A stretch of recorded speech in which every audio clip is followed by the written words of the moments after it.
Kalau saya lihat pada sejarah nggak melulu tentang kisah, tentang perang, nggak melulu tentang segala hal yang rumit. Tapi kadang-kadang sejarah itu juga tentang percintaan. Misalnya contoh ada di Turki, ini adalah mungkin inspirasi bagi teman-teman semua. Teman-teman bisa kemudian untuk melihat bagaimana kisah cintanya Mimar Sinan dengan kemudian putrinya Sulaiman Al-Qanuni gitu kan ya, namanya Mihrimah. Itu kan luar biasa. Ada banyak konflik di situ, ada banyak kisah di situ karena Mimar Sinan usianya.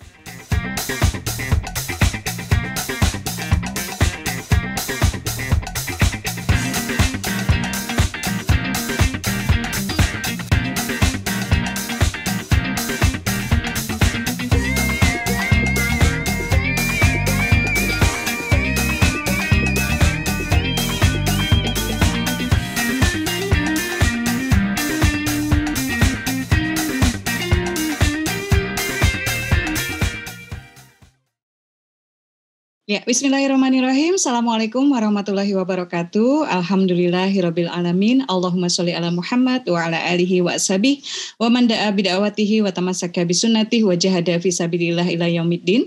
Asyhadu an la ilaha illallah wahdahu la syarikalah wa asyhadu anna Muhammadan abduhu wa rasulullah nabiyya ba'da. Terima kasih. Alhamdulillah selamat bergabung rekan-rekan sekalian, baik yang saat ini melalui webinar ya, melalui link Zoom, dan yang mengikuti melalui YouTube akun KBMF Official ya. Acara Belajar dari Bintang ini adalah kencan sastra kita yang insya Allah berlangsung setiap Rabu malam pukul 19.30 sampai dengan 20.30 dan bisa rekan-rekan ikuti gratis ya. Jadi karena momen belajarnya gratis, jangan lupa untuk bermurah hati juga, sedekahkan link ya, kemudian password ya, detail acara kita setiap Rabu malam ini kepada rekan-rekan yang lain. Kalau ada yang mendapatkan kebaikannya, mudah-mudahan kita yang ikut berpartisipasi meluaskan informasi terkait acara ini bisa dapat pahalanya juga. Dan buat teman-teman yang belum familiar ya, aplikasi KBMF adalah aplikasi kepenulisan yang bisa teman-teman unduh gratis di Google Play Store dan bisa teman-teman jadikan ruang baca dan tulis. Jadi sudah tidak ada alasan lagi untuk tidak semangat menjadi penulis ya, atau tadi kita dengar ceritanya Nailin ya, tidak semangat menjadi penulis atau wah pokoknya perjuangan itu memang luar biasa tapi hasilnya insya Allah manis seperti yang dirasakan Nailin ya.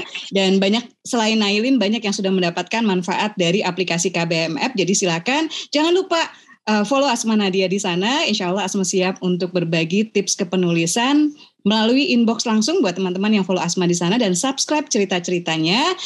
Selain Asma ada Teh Pipit Senja juga di sana, ada Mbak Helvitiana Rosa juga di sana. Jadi silakan ya. Dan novel-novel terbaru Asma Nadia seperti Assalamualaikum Beijing 2, kemudian Nikah Tanpa Pacaran, lalu ada Surga Yang Tak Dirindukan 3 juga ada di sana. Saya kira Ustadz Felix Siau sudah bergabung bersama kita malam ini. Ya, sudah Bunda. Ya, Assalamualaikum Ustadz. Waalaikumsalam warahmatullahi wabarakatuh Mbak. Sehat Mbak? Aduh, alhamdulillah sehat dan merasa seperti mendapat durian runtuh ya. Karena malam ini kami semua bisa belajar ya. Jadi guru kita malam ini luar biasa ya. Secara usia jauh lebih muda dari Asma, tapi kita satu alma mater ya. Sama-sama IPB ya Ustadz ya. Bedanya Ustadz lulus, Asma enggak ya. Dan buat rekan-rekan sekalian, saya kira saya tidak perlu memperkenalkan ya. Tapi sedikit tentang beliau ini. Beliau adalah seorang pendakwah ya, penceramah, tapi juga alumni ya, lulusan dari, jadi sarjana pertanian ya Ustadz, dari Institut Pertanian Bogor ya. Penceramah ya, beliau menjadi mu'alaf ketika kuliah ya Ustadz ya. Betul. Kemudian buku-bukunya luar biasa ya, banyak yang sudah diterbitkan, tidak hanya diterbitkan tapi juga kemudian sangat amat bestseller dan difilmkan ya. Dan salah satu hal yang saya cukup rutin ya menyimak ceramahnya Ustadz Felix ya, dan yang saya lihat adalah bagaimana ingatan beliau, kemudian pemahaman dan semangat ya untuk mengulik sejarah itu luar biasa. Dan barangkali malam ini rekan-rekan sekalian dari beliau ya yang bersedia menjadi guru kita malam ini, kita bisa termotivasi, ayo nih penulis-penulis muslim, banyak sekali sejarah Islam yang mengalami distorsi, banyak sekali sejarah Islam yang menunggu untuk diluruskan, banyak sekali sejarah Islam yang harus kita tuliskan supaya generasi masa depan, anak-anak remaja kita dan pembaca kita semua, mereka juga bisa mengetahui betapa luar biasanya kita dulu dan insya Allah kita akan luar biasa lagi ya. Baik, saya persilakan kepada Ustadz, apakah kita ngobrol atau bagaimana nih Ustadz? Boleh ngobrol aja Mbak. Boleh ngobrol ya. Ini baru tiba ya Ustadz ya. Gak apa-apa. Ustadz sedikit deh. Kesibukan kan luar biasa ya. Presenter juga gitu ya. Kemudian usahanya juga macam-macam gitu ya. Nah, kenapa masih menyempatkan menulis Ustadz? Baik, terima kasih sebelumnya. Saya juga ingin menyampaikan pada seluruh hadirin, terkhusus kepada senior saya, Masya Allah, Mbak Asma Nadia. Assalamualaikum warahmatullahi wabarakatuh. Alhamdulillah, puja dan syukur senantiasa kita panjatkan kepada Allah Subhanahu wa Ta'ala, Tuhan kita, Tuhan satu-satunya. Kepadanya kita menyembah, kepadanya kita senantiasa memohon ampun, kepadanya kita memohon segala macam karunia, dan kepadanya juga kita memohon agar kita dipelihara keimanan kita sampai dengan berjumpa dengannya.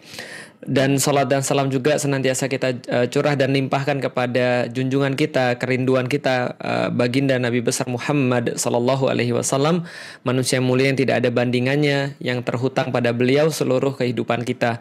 Bahkan keperluan kita kepada beliau lebih besar daripada keperluan terhadap bapak dan ibu kita. Maka sudah sepantasnya kita senantiasa mengucapkan Allahumma sholli ala Sayyidina Muhammad dan mengucapkan salam kepada beliau dengan ucapan Assalamualaikum ya Rasulullah.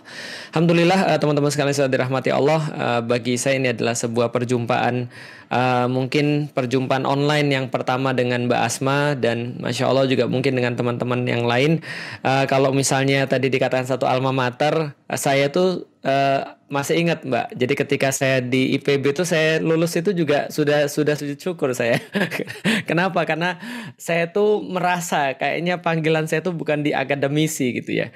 Karena saya tuh nulis skripsi saya tuh 30 halaman. Itu pun sudah sama lembar persembahan, lembar terima kasih dan seterusnya. Itu 30 halaman. Bikinnya 2 tahun itu Masya Allah. Hampir aja nggak jadi tuh 30 halaman. Jadi saya bilang sama teman saya dengan guyonan, saya tuh kayaknya lebih ridho untuk diminta bikin buku sejarah misalnya 500 halaman atau 600 halaman, kayaknya masih lebih bagus bagi saya untuk bikin daripada bikin skripsi. Jadi alhamdulillah bagi saya nggak terlalu penting ya, karena bagi saya kuliah itu cuma sekedar ya sosialisasi, lalu kemudian ketemu dengan teman dan seterusnya. Nah, dan selain itu juga memang saya juga punya banyak sekali profesi, walaupun mungkin sebagian di antaranya itu mungkin berganti-ganti. Kayak presenter itu iseng-iseng aja sebenarnya. Kalau saya di mana-mana disuruh nulis apa pekerjaan, saya tulis kayaknya yang paling keren penulis. Jadi saya tulis penulis. Walaupun saya bilang kayaknya saya malu juga kalau dikatakan penulis. Karena suatu waktu ketika saya ketemu dengan Tereli, beliau tuh bilang gini, penulis itu harusnya punya karya. Saya bilang iya, jangan diulang lagi. Saya bilang kenapa? Karena karya saya itu kayaknya nggak nambah-nambah gitu ya. Kalau misalnya dibandingin sama Mbak Asma jauh banget. Kenapa? Karena saya pikir saya menulis itu adalah karena sebuah kewajiban daripada Allah Subhanahu Wa Taala bagi saya. Kenapa? Karena setiap orang itu punya amanah. Setiap orang tuh punya amanah di dalam kehidupan dia, dan Allah pasti kasih. Amanah itu beda-beda di antara kita dan Allah pasti kasih. Begitu dia seorang muslim, dia pasti dikasih amanah. Saya meyakini itu. Karena saya nggak percaya dengan kebetulan. Saya nggak percaya dengan kebetulan karena Allah tuh terlalu sempurna dan terlalu detail untuk sesuatu tuh terjadi secara kebetulan. Maka setiap yang Allah kasih hidayah, pasti akan Allah bebankan sesuatu untuk bisa berkontribusi di dalam Islam. Nah, pertanyaannya apa kontribusi kita yang paling maksimal? mungkin itu adalah sebuah pertanyaan yang nggak akan pernah terjawab secara penuh sampai dengan kita mati. Tapi kita bisa mencoba untuk menjawab. Saya pernah menjawab, kayaknya saya seorang saya seorang yang menyampaikan Islam deh, pendakwah. Saya bisa dakwah secara langsung. Orang-orang mau datang, mau dengar dengan saya, mau dengar omongan saya dan seterusnya. Tapi lama-lama kemudian saya berpikir kayaknya enggak deh. Kayaknya saya mungkin sesuatu yang lain. Akhirnya saya coba untuk menulis, dan akhirnya ketika menulis itu saya menyadari satu titik. Apa satu titik yang saya sadarin? Ternyata saya tuh bisa membuat orang lebih yakin dengan Islam itu dengan menulis. Dan itu jumlahnya lebih masif, lebih banyak ketimbang saya ngomong. Jadi kalau saya ngomong misalnya yang datang cuma 200-500 orang. Tapi ketika saya nulis, itu yang menikmati bisa puluhan ribu orang, dan itu bukan sekali, tapi berkali-kali. Nah, dengan itulah kemudian saya pikir ini kayaknya menjadi kewajiban saya untuk menulis. Karena selama masih ada yang mau untuk membaca tulisan saya, dan selama saya masih bisa menulis, maka saya menganggap ini adalah sesuatu yang akan dimintai oleh Allah, pertanggungjawaban. Ketika begitu banyak yang Allah kasih kepada kita, kemampuan kita bisa merangkai kata, kemampuan kita untuk bisa mempengaruhi orang dengan tulisan kita, maka itu pasti bagian yang diberikan tanggung jawab. Gampangnya begini, kalau Khalid bin Walid setelah masuk Islam terus dia bilang, ya Rasulullah, saya sudah cukup untuk dengan pedang ini saya sudah menyakiti banyak muslim. Saya pikir saya sudah cukup nih dengan pedang ini. Saya maunya di masjid aja lah. Saya maunya zikir aja. Saya maunya sholat aja atau ngafalin Quran. Kayaknya itu dosa dia. Kenapa dosa? Karena dia tidak menggunakan hal terbaik yang Allah berikan pada dia. Maka Abdurrahman bin Auf beda lagi. Dia kemudian kalau nggak dagang dia dosa dia. Kenapa? Karena itu hal terbaik yang Allah berikan pada dia. Nah, maka kalau kita berpikir tentang hal terbaik kita dalam berkontribusi pada Islam, saya pikir teman-teman di sini pasti sedikit atau banyak merasa tertarik, merasa tulisannya bisa mencerahkan orang, merasa bahwa tulisannya bisa dinikmati oleh orang, merasa bahwa tulisannya bisa menjadi jalan bagi dia untuk meraih ridha Allah. Bagi orang-orang kayak gini, nggak nulis itu dosa. Nah, jadi saya masih nulis itu karena saya nggak mau dosa, itu aja sih sebenarnya. Ustadz, jadi buku pertama itu terbit kapan? Atau kapan mulai pertama kali berpikir nulis gitu? Bismillah gitu. Nah itu juga memang Allah tuh maha pengatur ya. Saya tuh nikah tahun 2006 Mbak. Dan ketika saya nikah 2006 itu saya langsung diangkat Allah jadi jualan emas. Alhamdulillah. Jualan emas kawin istri saya maksudnya. Jadi saya jualin emas kawin istri saya. Berada dalam kondisi yang gak bagus secara ekonomi. Akhirnya itu membuat saya kemudian berpikir, apa ya yang bisa saya lakukan yang itu bisa menghasilkan uang. Memang niatnya waktu itu memang cari uang sebagai nafkah untuk keluarga, yang kemudian bisa berhubungan dengan dakwah. Pasnya edukasi. Saya pikir kalau saya nulis waktu itu dunia yang lagi in itu dunia motivasi. Saya pikir kalau saya nulis tentang motivasi kayaknya saya nggak diakui deh. Lah kenapa? Karena hidupnya aja masih sengsara gitu ya. Gimana mau nulis tentang motivasi? Lalu kemudian saya berpikir kayaknya bagus nih kalau saya nulis tentang agama, tentang minimal bagaimana pandangan saya tentang Islam sebelum dan setelah saya masuk Islam. Apa sih yang menarik bagi saya tentang Islam itu yang bisa saya bagi pada orang lain. Nah maka waktu itu saya kepikiran untuk nulis buku tahun 2009 Mbak ceritanya. Nah dan berharap nulis buku itu bisa mendapatkan royalti sehingga bisa kemudian membantu hidup saya waktu itu masih agak sulit. Nah ternyata di situ juga saya belajar. Ternyata setelah bukunya jadi pada tahun 2009, ternyata nggak juga dapat dari buku. Ternyata kalau kita itu nulis pengen mendapatkan penghasilan dari buku ya siap-siap kecewa. Dan akhirnya saya baru ngerti, oh ya ternyata kita nulis itu bukan dapat uang, tapi dapat uang tuh cuma bonus. Tapi tujuan kita tuh sebenarnya ingin menyebarkan ide sebenarnya. Nah, ketika saya kemudian punya niat kayak gitu, malah Allah bantu. Misal, buku saya yang kedua tentang Muhammad Al-Fatih, itu setelah saya tulis buku tentang Beyond the Inspiration, yang pengalaman saya masuk Islam itu, saya nulis buku kedua tentang Muhammad Al-Fatih. Nah, menariknya adalah ketika tulisan saya sampai ke editornya tuh bilang, ini buku nggak akan laku. Dia bilang, kenapa? Karena orang zaman sekarang nggak suka sejarah. Orang zaman sekarang itu mereka ngelihat sejarah tuh bosen. Saya bilang nggak apa-apa, ini ambisi pribadi saya. Karena saya ngasih nama anak saya Muhammad Al-Fatih, maka kewajiban bagi saya adalah nulis tentang Muhammad Al-Fatih. Saya mau buku ini jadi portofolio saya bagi anak saya. Andaikan saya tiba-tiba nggak bisa nyelesain pendidikan saya pada mereka, atau ketika mereka sudah gede saya sudah nggak ada, maka saya nggak perlu menjelaskan tentang kenapa saya ngasih nama Muhammad Al-Fatih pada mereka. Mereka cukup baca buku ini dan mereka tahu cita-cita bapaknya kayak apa. Mereka tahu apa yang mereka harapkan dari bapaknya kepada mereka. Maka saya kemudian saya bilang, gak apa-apa, saya mau nulis buku ini, saya mau ini diterbitin, ini ambisi pribadi saya. Nah ternyata malah jadi bestseller waktu itu ya. Inilah kemudian banyak pelajaran yang kemudian Allah kasih. Itu jadi cerita kenapa saya nulis pertama Mbak ceritanya. Ya Ustadz, dan ketertarikan ya, apa sih yang kemudian Ustadz lihat gitu ya? Ini topik kita malam ini kan tentang mencari nilai tambah ya, tips mencari nilai tambah ya. Dan sebetulnya banyak banget yang bisa kita gali ya, karena kayak Ustadz aja kayak milih judul aja menurut saya luar biasa gitu. Kayak udah putusin aja itu kan waktu ini banget gitu ya. Oh iya ya udah gitu, dan hashtagnya di mana-mana gitu kan. Tapi selain itu gitu, kalau terkait sejarah, apa yang membuat Ustadz misalnya atau bagaimana nih kita yang umum gitu ya, agar bisa mencintai sejarah dan kemudian tertarik untuk tidak hanya mencintai gitu, tetapi tertarik untuk menuliskannya. Ya, percaya nggak Mbak, kalau pelajaran yang paling saya nggak suka di sekolah dulu adalah sejarah sama bahasa. Oh gitu? Saya paling benci dengan sejarah dan saya paling benci dengan bahasa. Suatu waktu ketika guru saya tuh pernah nanya ke saya, kok kamu tuh nilai bahasanya jelek dan kamu tuh kayak nggak peduli. Saya bilang gini, saya tuh orang Indonesia, ngapain saya belajar bahasa Indonesia? Saya bilang gitu. Terus ada lagi guru satu lagi, sejarah. Saya tuh paling nggak suka dengan sejarah karena waktu itu saya adalah ketua kelas. Kerjaan ketua kelas itu kan selalu ketika guru sejarah masuk, disuruh kemudian nyatetin di papan tulis panjang tuh. Lalu kemudian setelah itu ditinggal kan gitu. Jadi saya pikir ini pelajaran macam apa ini, saya bilang. Saya bilang apa urusan saya dengan orang-orang di masa lalu? Saya nggak ada urusan dengan mereka. Kenapa kita nggak bahas tentang masa depan aja? Nah ternyata saya baru ngerti banyak hal yang kemudian Allah mungkin persiapkan pengalaman-pengalaman itu untuk supaya tidak saya ulangi pada orang-orang ke depan. Ketika saya masuk Islam, saya tertegun ketika dalam surat yang kita baca 17 kali sehari minimal itu, disitulah Allah pertama kali menggarisbawahi tentang pentingnya sejarah.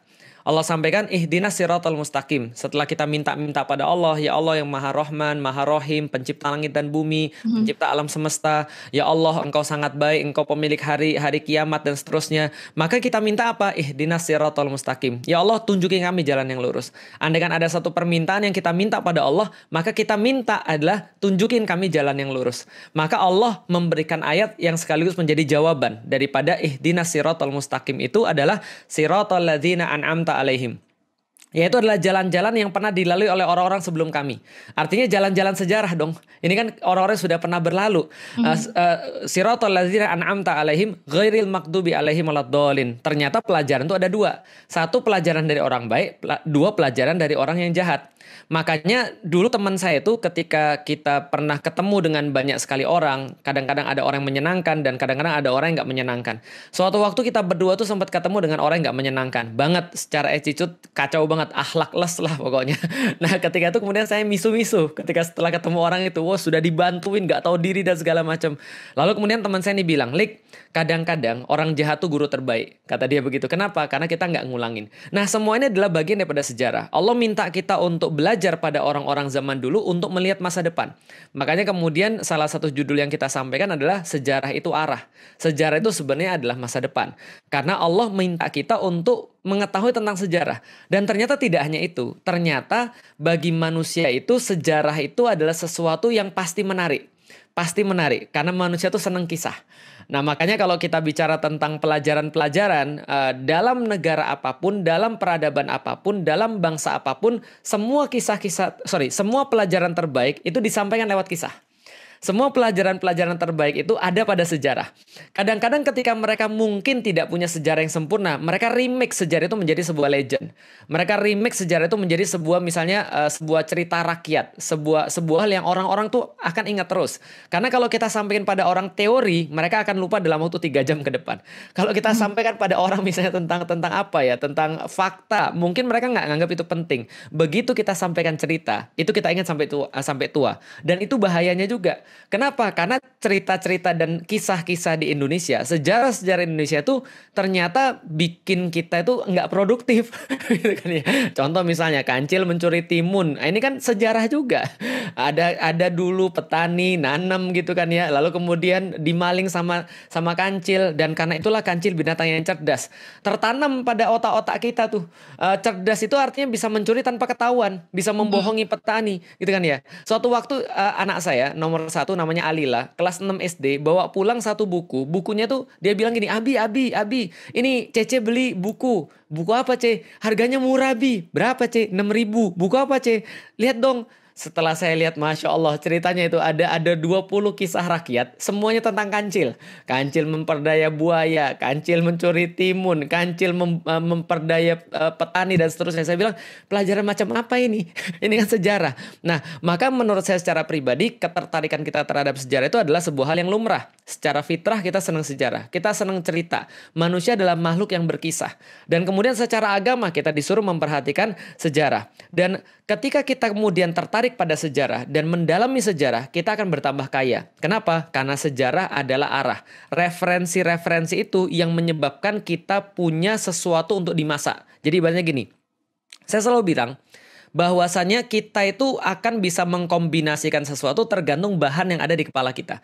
Ibarat seorang tukang masak, koki, maka koki itu akan punya dapur, dan dapurnya itu ada banyak bahan-bahan. Nah, maka kombinasi masakan yang bisa dia lakukan, yang bisa dia buat, yang bisa dia kreasikan, tergantung bahan-bahan di dapur. Maka para penulis senantiasa bilang, kalau Anda mau nulis, Anda harus baca 14 buku sebelumnya, atau 11 buku sebelumnya, randomly, mau buku apa terserah. Nah, bagi saya semua referensi ini adalah referensi-referensi yang harusnya positif.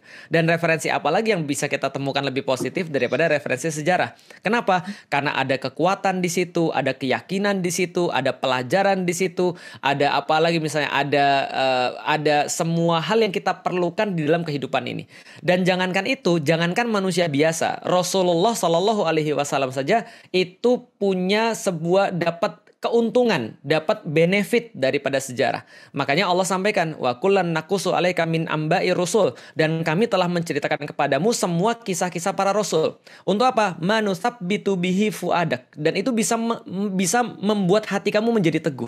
Bisa membuat hati kamu menjadi kuat, gitu kan ya. Wa ja'aka fi hadzal haqqu wa mau'izatu wa dzikra lil mu'minin. Dan di dalam itu juga ada selain penguat hati, ada juga kebenaran, ada juga mau'idhah, ada sebuah nasihat, dan ada pengingat sehingga kita tuh bisa bangkit lagi. Artinya kalau ada orang yang nggak bisa ngambil benefit daripada sejarah, berarti dia lebih apa ya? Kayaknya lebih hebat daripada nabi dia.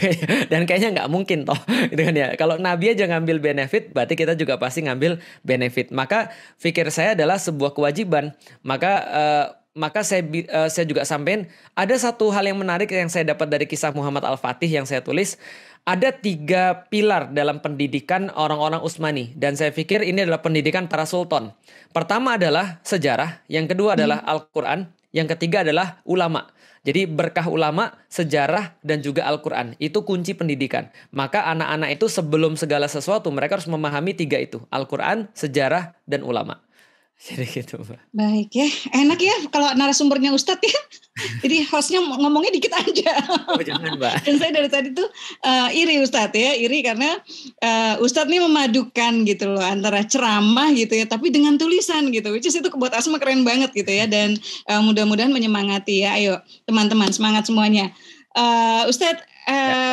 Salah satu yang ini ya, yang kalau kita kemudian lihat, oke nih gitu ya, udah terbuka nih, udah mulai terbuka nih ya, dan mudah-mudahan sudah mulai bersemi di hati kita nih yang mendengar ya, oke nih kita harus cari, kita harus gali, jadi kalau bisa sejarah itu mungkin awal menjadi bumbu nggak apa-apa ya Ustadz ya, tapi ada gitu ya, ada yang kita sertakan gitu, ada satu upaya misalnya untuk meluruskan atau apa. Nah menurut Ustadz nih, kalau sekarang ini untuk sekedar apa ya, mungkin memantik ide dari teman-teman saat ini, sejarah, dari kaitan sejarah ini apa sih yang sekarang ini urgent banget sebetulnya kita luruskan untuk anak-anak muda kita? Banyak banget, Mbak, dan saya lihat bukan hanya, jadi gini, pertama-tama saya harus jelasin dulu, kalau ada orang mau menyerang kepada Islam, kalau ada orang yang nggak suka sama Islam, mereka pasti akan bahas sejarah, pasti akan bahas sejarah. Contoh misalnya, saya pernah pergi ke Amerika selama beberapa pekan. Ketika kemudian dia ketemu saya dan dia tahu tentang saya itu adalah seorang Muslim, dia pasti bilang, oh kamu tuh yang agamanya disebarkan lewat perang itu ya. Dia langsung bilang kayak gitu. Kemudian dia mention beberapa, seolah-olah Islam tuh pokoknya semuanya darah, pedang dan darah. Terus apalagi dia bilang, oh agamamu itu yang merendahkan perempuan itu ya. Terus kemudian dia kemudian mention lagi seolah tuh Islam tuh kayak dalam sejarah tuh yang paling jahat pada perempuan gitu misalnya. Nah, ini kemudian yang seolah-olah ditampilkan. Nah, maka orang-orang ketika mau menyerang Islam itu mereka tidak akan melepaskan daripada sejarah. Mereka akan membuat sejarah itu jadi sesuatu yang berbeda. Contoh misalnya, mereka buat Dracula Untold misalnya. Itu yang sejarahnya benar-benar didistorsi banget. Mereka buat tentang sejarah Nabi Muhammad bahkan, Masya Allah. Yang kemudian sejarah itu juga didistorsi banget. Dan apapun yang mereka lakukan, salah satu favorit mereka untuk menyerang itu adalah lewat sejarah.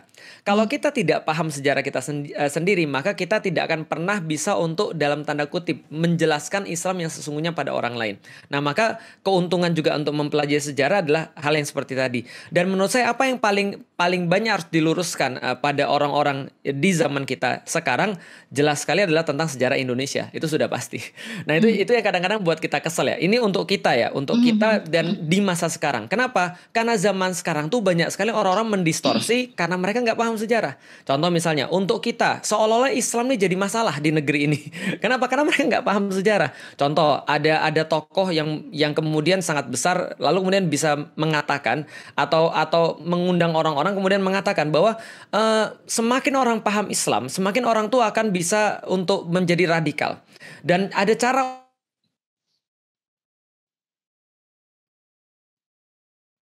Oke, ini Fris, apakah di Asma saja?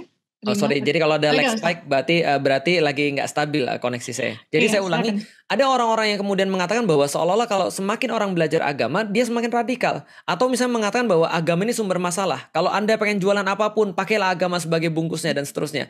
Dan mereka nggak mention bahwasanya kenapa Republik ini bisa merdeka, kenapa Indonesia ini bisa ada. Yes. Indonesia bisa ada tidak terlepas daripada ulama. Dan kalau andaikan waktu itu Hadratus Syekh Hasyim Asy'ari itu tidak muncul dengan resolusi jihad, mungkin kita tidak akan kemudian untuk melawan karena ada orang-orang yang pro kepada Belanda lalu mengatakan melawan pemerintahan yang sah itu nggak boleh loh, itu kan ya, itu kan pemerintahan yang sah bagi mereka. Atau ada yang bilang jangan kayak gitu dong, agama tuh nggak ngajarin kita kekerasan, kita nggak boleh ngangkat senjata untuk melawan orang, kenapa kita harus menunjukkan Islam yang damai dan seterusnya. Bayangin kalau ada orang kayak gitu. Nah, maka merdeka kita ya Ustadz ya. Belum merdeka kita. Artinya hanya ada agama Islam yang stand up terhadap kezaliman dan itu kemudian ada di dalam agama kita. Justru yang dimention adalah sesuatu hal yang justru ahistoris gitu maksudnya. Bahwa ada orang bilang lu kadrun, lu ke Arab aja sana gitu kan ya, ke Arab aja yang kemudian suka menjajah orang. Dia lupa bahwasanya Portugis, Belanda dan Jepang itu agamanya bukan Islam dan mereka bukan orang Arab gitu kan ya. Artinya kita coba untuk meluruskan yang terjadi di Indonesia. Indonesia berarti kita harus paham tentang sejarah Indonesia supaya kita bisa melihat arah ke depan. Yang kedua, tidak hanya sejarahnya Indonesia, tapi juga sejarahnya Islam. Menarik sekali kalau teman-teman yang suka komik One Piece itu, kemudian saya pernah bahas tentang One Piece. One Piece itu ceritanya itu tentang sejarah. Jadi Masya Allah, jadi di komik One Piece itu musuh terbesar daripada pemerintah dunia yang mereka punya tentara laut yang sangat luar biasa itu adalah kaum yang mempelajari sejarah. Jadi di One Piece itu mereka sangat takut ketika sejarah itu dibahas. Kenapa? Karena ketika sejarah dibahas, mereka ketahuan semua kesalahan dan keborokan mereka itu muncul semua ketika membahas tentang sejarah. Nah, maka kemudian saya pikir kalau sekarang kita bisa kemudian membaca tentang sejarah Indonesia, meluruskan tentang sejarah dunia, meluruskan tentang sejarah Islam, kita punya chance yang sangat besar untuk menjadi seorang penulis yang bukan hanya penulis, tapi penulis yang insya Allah bisa menjadikan tulisannya itu sebagai jariah kita. Amin, amin Allahumma amin ya. Tiba-tiba ini gak sih ya dengar Ustadz Faris bicara tuh tiba-tiba kayak pengen udah nulis ya, mana nih laptop ya. Baik Ustadz ya. Tapi ini deh Ustadz Asma untuk orang awam ya, mungkin seperti Asma ya, mungkin ada juga di antara teman-teman gitu ya. Pengen deh kayaknya mudah-mudahan kalau Ustadz ada waktu gitu ya atau ada planning kah gitu ya untuk memantik kami gitu ya, barangkali membuat sebuah buku misalnya ini sejarah yang harus diluruskan gitu loh. Nanti tingkat Indonesianya gitu ya. Nanti terus tingkat dunianya apa gitu ya. Yang dari situ nanti teman-teman penulis ini bisa mendapatkan salah satu referensi yang kemudian dari situ kita gali lagi, kita riset lagi gitu. Jadi semacam ideas ya. Mau enaknya aja Asma ya. Siap insya Allah. Iya, Ustadz, kemudian terkait tulisannya, ini kan teman-teman di aplikasi KBM App ini, nah ini juga ya buat teman-teman ya, saya tertarik tadi ya ketika Ustadz bilang bahwa bagaimana kita membuat, kita nggak hanya jadi penulis yang mungkin audiensnya banyak ya kalau di platform ya Ustadz ya, yang sekedar komennya ketika di grup-grup di sosial media yang komen banyak gitu ya gitu, tapi bagaimana kita bisa menjadi seorang penulis yang mudah-mudahan karya kita juga bisa menjadi amal jariah kita, karya kita tidak hanya memberikan royalti dunia, karena royalti dunia itu sesungguhnya tidak ada apa-apanya dibandingkan royalti akhirat gitu kan. Nah kemudian Ustadz, kalau misalnya ini teman-teman novelis nih ya, novelis ya, kira-kira kalau di mungkin kalau di non fiksi lebih ruangnya lebih bebas gitu ya untuk menghadirkan sejarah tadi. Nah, ada bayangan nggak Ustadz kalau misalnya di novel tuh bagaimana sih cara menyelipkan ini gitu, sehingga novelnya tetap bisa gitu ya, karena memuat sejarah tetap bisa nih gitu menjadi ini arah juga gitu. Betul. Saya barusan tadi ditanya sama orang, bagaimana hukum menulis fiksi, gitu kan? Tadi barusan ditanya karena ada beberapa teman-teman kita yang nggak pede ketika mereka menulis fiksi berdasarkan sejarah, seolah-olah mereka sedang menyebarkan kebohongan. Betul. Jadi saya sampaikan pada mereka, saya sempat berkonsultasi juga pada ustadz saya, dan akhirnya setelah berkonsultasi itu saya jadi ngerti, oh ternyata tulisan itu secara bahasanya di dalam Islam, kalau kita membahas tentang sejarah, maka ada textbook sejarah. Maka textbook sejarah ini pun masih ada kesalahannya. Bisa jadi ada kesalahannya. Contoh misalnya, kita sudah tahulah sejarah ditulis oleh para pemenang. Maka belum tentu yang ada di textbook sejarah itu adalah sesuatu yang terjadi sesungguhnya. Tapi oke lah, kita bisa golongkan kalau textbook sejarah ini adalah sesuatu yang diambil daripada sumber primer atau sumber sekunder yang bisa terpercaya. Seperti ketika saya nulis tentang Muhammad Al-Fatih, buku textbook Muhammad Al-Fatih itu saya tulis dari sumber primer. Oh, ini tulisannya Niccolò Barbaro. Dia kemudian menceritakan tentang pembebasan Konstantinopel misalnya. Ini ada tulisan tentang Critofulus misalnya. Dia juga menjadi sumber primer. Dia menulis dalam catatan hariannya ketika terjadi pembebasan Konstantinopel misalnya. Lalu kemudian Muhammad Al-Fatih juga punya para penulis dan mereka menulis ketika itu terjadinya seperti apa. Dan akhirnya kita sampaikan, oh ini loh kemudian kejadiannya. Saya quotes kemudian tulisan-tulisan mereka. Nah, ini adalah novel textbook sejarah. Tapi saya tidak bisa hanya menjadikan textbook sejarah. Tapi saya pengen untuk menambahkan sesuatu sehingga jadilah dia textbook sejarah populer. Misalnya contoh kemudian saya tambahkan pada pagi itu burung-burung kemudian mengitari menara-menara yang ada di seluruh kota-kota Istanbul dan seterusnya. Nah waktu itu kemudian saya pengen menarik orang pada sesuatu ilustrasi visual yang mereka bisa bayangkan. Nah maka apakah kejadiannya kayak gitu? Saya nggak tahu. Tapi yang jelas ketika saya ke Turki kejadiannya kayak gitu. Masa ribuan tahun burungnya naik dari turun atas bawah kan nggak mungkin, pasti muter juga. Maka itu bagian sesuatu yang bukan sejarah tapi tidak mempengaruhi sejarah. Maka ini adalah textbook. Walaupun yang saya tulis textbook yang populer. Yang di bawahnya lagi ada namanya kisah diinspirasi dengan sejarah. Nah ini agak lebih fleksibel nih. Nah ini agak lebih fleksibel. Kenapa? Karena yang penting sejarahnya tetap jalurnya sama seperti yang saya tulis tentang komik Muhammad Al-Fatih. Di situ kadang-kadang kita harus memasukkan satu tokoh. Kita kemudian memasukkan dua tokoh. Yang itu tidak merubah sejarah. Cuma menjadi twist plot misalnya dalam sejarah. Itu nggak ada masalah gitu kan ya. Karena kita nggak mengklaim ini kitab sejarah. Tapi ini adalah kisah yang diinspirasi oleh sejarah. Apalagi fiksi. Fiksi bisa lebih enak lagi. Kenapa? Karena kita nggak punya dalam tanda kutip kita nggak punya batasan apapun selain batasan syar'i saja. Ceritanya misalnya tidak mengandung hal-hal yang bersifat buruk gitu kan ya, atau syirik dan seterusnya. Kita bisa aja buat twist plot yang agak ekstrim gitu kan ya. Sebagaimana contoh ya kayak orang barat bahas Hercules beda-beda. Orang barat bahas Arthur ada yang keluar daripada jalur gitu kan ya. Mereka bahas tentang misalnya apapun ada yang banyak keluar dari jalur. Contoh misalnya Hansel and Gretel versi akhir pakai senjata mereka gitu kan ya. Bukan lagi anak kecil. Ada itu terserah. Nah itu bagi kita juga sama. Ada fiksi. Contoh misalnya fiksi. Kita bisa aja buat yang lain. Contoh misalnya kisah Imam Syafi'i. Kalau diceritakan secara textbook mungkin kurang menarik. Tapi kalau kita mengatakan bahwa ini adalah sebuah fiksi yang diinspirasi oleh kisahnya Imam Syafi'i, bisa saja terjadi. Nah maka saya pikir itu adalah sesuatu yang lumrah dan boleh-boleh saja di dalam Islam. Karena orang ketika baca fiksi mereka udah tahu ini memang nggak nyata. Jadi nggak ada seseorang yang expect bahwa itu adalah sesuatu hal yang nyata. Sama kayak ketika kita diundang pergi ke magician, pesulap. Nah, ketika kemudian kita ngelihat pesulap perform, kita nggak mungkin bilang dia bohong, dia nipu kita. Lah, memang kita datang ke sana untuk ditipu dalam tanda kutip. Memang untuk mengalami cerita yang memang nggak pernah ada, tapi ada pelajaran yang bisa diambil daripada cerita itu. Nah, makanya di dalam Al-Quran tuh banyak sekali kisah-kisah. Dan ada lebih banyak lagi yang kemudian nggak dikisahkan oleh Allah tentu saja. Dan pasti yang dikisahkan tuh punya alasan, yang nggak dikisahkan pun mungkin karena Allah tidak pengen kita sibuk di situ.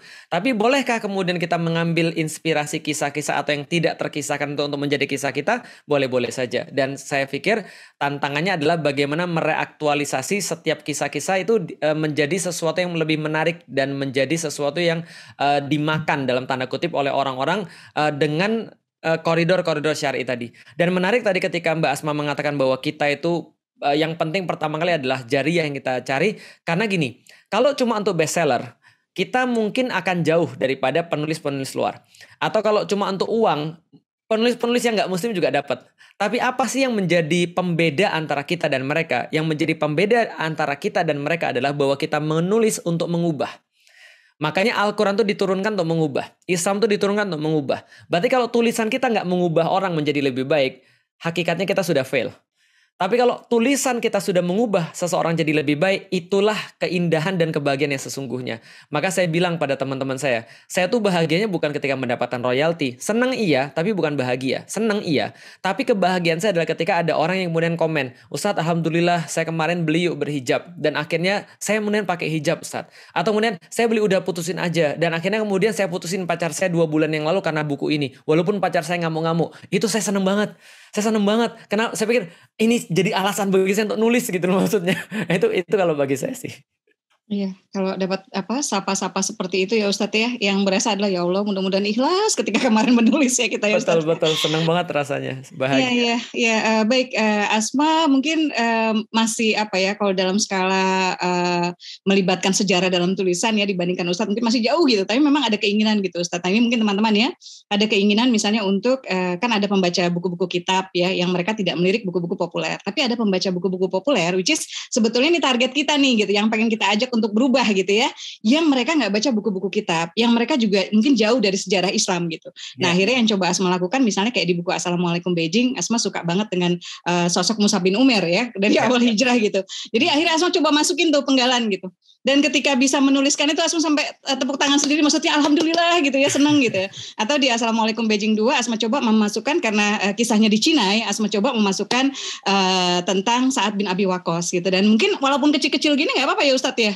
Oh itu sangat berharga. Itu bagi saya berlian. Justru hal-hal kita lupa bahwasannya Hollywood itu berbicara bukan hal kecil lagi. Mereka bicara millisecond. Mereka bicara menyelipkan pesan-pesan yang tersembunyi itu subliminal message itu millisecond. Mereka berbicara tentang less than 1 second. Nah artinya kalau kita nggak belajar untuk memperhatikan detail, ada pepatah bilang devil lies in details, bahwa setan tuh senantiasa bersembunyi di hal-hal detail. Dan ternyata ya malaikat bisa jadi bersembunyi dalam hal-hal yang detail. Siapa sangka kemudian ketika Kang Abi misalnya menuliskan ketika siapa tuh yang satu lagi yang kemudian hafal surat Maryam gitu, Maria hafal surat Maryam, lantas orang-orang ada yang terinspirasi untuk menghafalkan surat Maryam. Siapa yang tahu? Gitu kan ya. Artinya ketika Mbak Asma menuliskan tentang Sa'ad bin Abi Waqqas, siapa yang tahu setelah itu ada orang yang kemudian searching. Karena kita semua pasti habis nonton film pasti searching tentang apapun yang kita dapetin di situ. Benar nggak sih dan segala macam. Dan kalau saya lihat pada sejarah nggak melulu tentang kisah, tentang perang, nggak melulu tentang segala hal yang rumit. Tapi kadang-kadang sejarah itu juga tentang percintaan, gitu maksudnya. Misalnya contoh ada di Turki, ini adalah mungkin inspirasi bagi teman-teman semua. Teman-teman bisa kemudian untuk melihat bagaimana kisah cintanya Mimar Sinan dengan kemudian putrinya Sulaiman Al-Qanuni gitu kan ya, namanya Mihrimah. Itu kan luar biasa. Ada banyak konflik di situ, ada banyak kisah di situ. Karena Mimar Sinan usianya di atas 50 tahun, sedangkan Mihrimah itu adalah bunga desa. Bukan bunga desa, bunga dunia gitu kan ya. Nah, itu menarik menurut saya. Jadi itu ada banyak kisah-kisah yang kita bisa explore di dalam Islam. Oke, jadi penulis-penulis ya, ayo nih kita nih ya, bacaannya ditambah ya, tidak hanya kita membaca novel, tidak hanya kita membaca buku-buku yang populer, tidak hanya membaca buku-buku yang bestseller, ayo kita perkaya wawasan dengan membaca juga buku-buku sejarah gitu ya Ustadz ya. Karena apa? Kita jadi tahu ini dan itu, kemudian barangkali terinspirasi untuk menyelipkannya gitu ya. Saya kemarin-kemarin bilang gini Ustadz, kalau lihat ya dari teman-teman yang, maksudnya dari drama Korea kita lihat gitu ya, bagaimana mereka memasukkan gitu. Dulu tuh kita tahu Korea cuma kimchi aja gitu. Iya. Tapi tiba-tiba kan dengan drama Koreanya, dengan ininya gitu, pop culture-nya gitu. Sekarang tuh kita tahu jjajangmyeon, tahu naengmyeon gitu, tahu tteokbokki dan lain-lain gitu ya. Dan kok kita nggak bisa sih nyelipin bikin gado-gado mendunia gitu misalnya, atau karedok mendunia gitu ya. Atau misalnya kekayaan tak benda yang lain yang dimiliki Indonesia gitu. Dan sekarang tambah lagi misi kita ya, bagaimana kita bisa menyelipkan ya, walaupun hanya percikan gitu ya sejarah dalam buku-buku kita. Dan Indonesia juga kaya ya Ustadz, sosok-sosok ya. Kita punya Laksamana Malahayati gitu kan ya, yang dia yang membunuh Cornelis de Houtman gitu. Dan ini perempuan gitu. Jadi banyak hal yang bisa kita gali. Baik, Ustadz, kita tanya jawab, kita buka tanya jawab ya Ustadz ya. Ahlan wa sahlan. Oke, ya silakan Rima.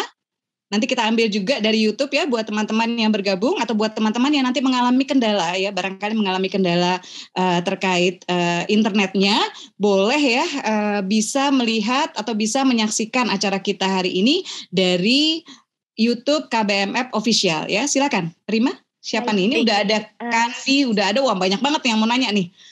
Oke, kita ambil. Oh, Sheila sudah muncul. Ya, silakan Sheila. Sudah benar. Untuk pertanyaan pertama dari Mbak Kandi, silakan Mbak. Iya. Ahlan. Oke, langsung nama, kemudian dari mana, dan pertanyaannya satu saja, supaya yang lain bisa bertanya juga kepada Ustaz. Ya, Assalamualaikum. Waalaikumsalam. Waalaikumsalam warahmatullahi wabarakatuh. Aduh, senang banget nih bisa ketemu Ustaz Felix di Zoom ya. Masya Allah, barakallahu fiik. Bukunya ini ya, masih ingat nggak Ustaz? Pasti bukunya. Nah, buku ini aku suka banget nih karena menginspirasi, bisa melihat sejarah secara dari peradaban yang sekarang ke peradaban berikutnya gitu, atau sebelumnya gitu. Nah, ini seperti saya waktu mendesain, waktu saya tuh bikin museum arsitektur tuh dalam skripsi saya gitu kan. Masya Allah. Kurang lebih seperti itu gitu. Cuman kan saya yang bikin secara desain arsitektur gitu kan. Nah, ini yang mau saya tanyakan, bagaimana kita menulis ini gitu ya, menulis kisah seperti ini atau kisah-kisah apapun yang kita jadikan komik gitu, mensinambungkannya dengan gambar gitu. Itu aku masih agak kan gambar begini ya, ntar gambarnya begini cocok nggak itu? Nah, itu gimana tuh Ustaz tuh? Baik. Ustaz, jazakumullah khair. Terima kasih Mbak Kandi. Silakan Ustaz langsung. Baik, ini tantangan yang cukup besar yang kita rasakan di Indonesia. Karena kalau soalan yang kayak gini, terus terang saya masih mencari-cari pola yang cocok. Dan memang kalau kita lihat industri yang paling besar ya Jepang dalam hal ini adalah mereka industrinya sangat profesional sekali, sangat luar biasa. Korea sekarang sudah mulai, dari dulu sih udah mulai semenjak 10-15 tahun yang lalu Korea sudah mulai dengan industri itu. Nah, memang ini perlu hal yang besar ya. Kalau kita bicara tentang level negara, memang Korea tuh peduli banget. Jadi ada satu orang di Yuk Ngaji namanya Fuad. Fuad itu sangat concern di Korea. Dia bilang gini, Presiden Korea itu pernah berkata, karena kita menyaksikan negeri-negeri itu menjajah orang lain untuk menyebarkan pemahaman mereka dengan kekerasan, maka kita nggak bisa melakukan itu. Kita menyebarkan pemahaman kita lewat budaya. Maka mereka sejak itu sangat concern pada dunia entertainment. Maka mereka buat fakultas casting, coba bayangin. Jadi casting aja ada fakultasnya. Saya bingung pelajarannya apa gitu kan ya. Membaca wajah orang atau apa, saya nggak ngerti juga. Tapi sampai seserius itu mereka. Nah, Jepang apalagi dalam industri komik itu sangat serius sekali.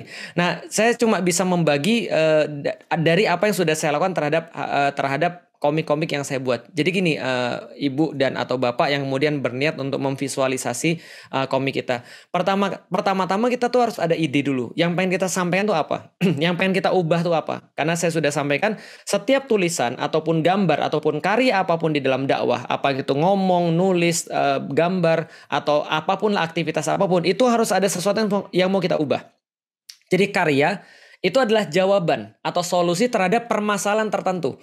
Jadi kalau kita melihat satu permasalahan tertentu, kita lagi mikir nih, kalau ini adalah permasalahannya, kalau ini adalah gemboknya, kuncinya apa?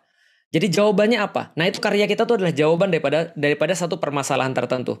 Bagi saya secara pribadi, saya melihat anak-anak kecil, mereka terpengaruh pada karya-karya barat yang jelas tidak Islami. Sehingga saya harus minimal memberikan alternatif atau kalau bisa memberikan tandingan. Wah, kalau udah hebat kan tandingan. Kalau enggak ya alternatif lah, realistis dikit. Nah, maka itu adalah yang mau saya lakukan. Maka saya harus buat karyanya untuk anak kecil terjangkau. Maka saya pilih kemudian komik. Maka yang pertama kali yang harus kita lakukan adalah yang paling berharga dalam hal itu mungkin kita harus belajar tentang plotting atau staging. Ini banyak sekali kemudian dalam dunia novel juga saya yakin pasti dipelajari tentang plotting, staging gitu kan ya. Ada berapa stage, ada berapa plot. Ada satu buku yang bagus judulnya A Hero with a Thousand Faces. Jadi Hero with a Thousand Faces, sorry. Pahlawan dengan 1000 muka. Jadi dalam buku itu diceritakan bahwa setiap kisah-kisah kepahlawan tuh ujung-ujungnya sama. Pasti mereka dibagi berdasarkan plotting-plotting tertentu.